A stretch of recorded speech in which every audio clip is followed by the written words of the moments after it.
Criado a partir da união de líderes de vários segmentos ligados ao agronegócio, o Movimento Brasil Verde e Amarelo escolheu a Feira Internacional dos Cerrados para sediar a primeira grande reunião presencial do grupo. Eu acho que mais do que natural, uma feira desse porte, desse nível, estamos no quintal, entre aspas, do Congresso, do Governo Federal. Então, mais do que natural, nós sediarmos, abrirmos as portas para todo o agronegócio brasileiro. São mais de 76 instituições do agronegócio que estão aqui hoje. E é importante que o Congresso saiba que o agro não está pedindo nada para si. Na verdade, é somente mostrando esse apoio para a aprovação das reformas, da Previdência, da tributária, o pacote anticorrupção, porque a gente entende que aprovando, todo o Brasil ganha, o agronegócio ganha e o Brasil volta a crescer. Nós precisamos que a economia volte a andar e só isso vai acontecer se essas reformas forem aprovadas. O movimento, que teve início através da união de lideranças do agronegócio, posiciona o setor produtível como favorável a 3 pautas atuais do governo: a reforma da Previdência, a reforma tributária e o pacote anticorrupção do Ministério da Justiça. Nós sabemos que se essas reformas não forem feitas, a gente ruma para um caos, para uma bomba relógio. Então é hora da gente corrigir a rota. Às vezes o país tem que fazer isso, tem que parar, pensar, corrigir a rota, tomar um novo caminho, e esse é o novo caminho que a gente está propondo. E a gente acredita que esse lugar aqui é um lugar muito adequado para que a classe produtora discuta essas questões.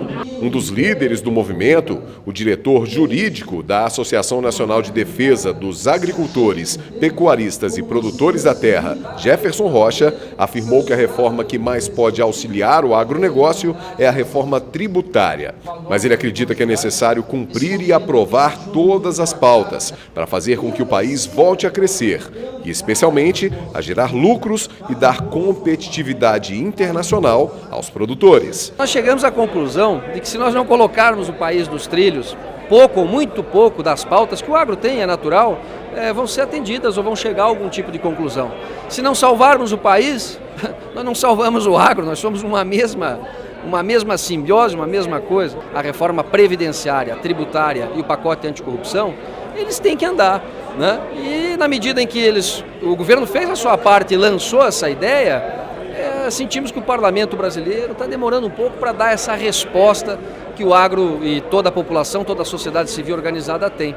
E aí chegamos à conclusão de que um movimento no coração do Brasil, nessa feira maravilhosa que é a Agro Brasília, retrataria muito bem a nossa intenção, o nosso pensamento, e seria uma forma de publicizar o que o agro pensa em relação às reformas. Além das lideranças de 76 instituições ligadas ao agronegócio, participaram da solenidade a senadora Soraya Tronic, do Mato Grosso do Sul, e o deputado federal Giovanni Cherini, do Rio Grande do Sul.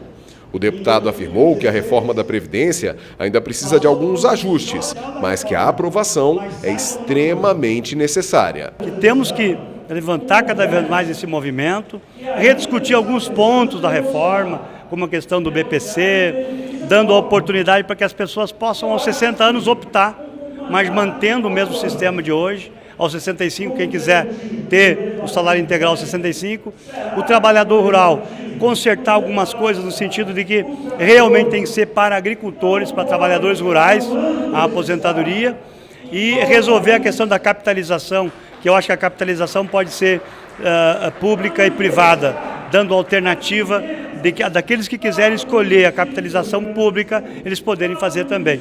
Então, alguns acertos que tem que fazer, mas uma coisa é certa, nós temos que fazer com que aqueles que ganham menos paguem menos e aqueles que ganham mais paguem mais pelas suas aposentadorias. A senadora afirmou que criar o consenso não tem sido fácil nas casas parlamentares. Ela disse ainda que o agro dá uma lição de união para todos os outros setores e pode sair mais uma vez do campo o impulso para a mudança do Brasil. O agro sempre à frente de todas essas questões, né? O agro salvou a economia quando nós tivemos as piores fases e vem salvando. Então eu espero que seja também um exemplo para os outros setores que venham conosco. Nós não podemos agora nos desunir, agora é a hora de acontecer. E a importância disso é de pressão dentro dos parlamentares. O Executivo fez a parte dele, está fazendo, vai entregar na hora as demais reformas. Mas nós estamos numa situação que a população tem que estar junto conosco, porque nós somos poucos parlamentares que estão realmente com o governo.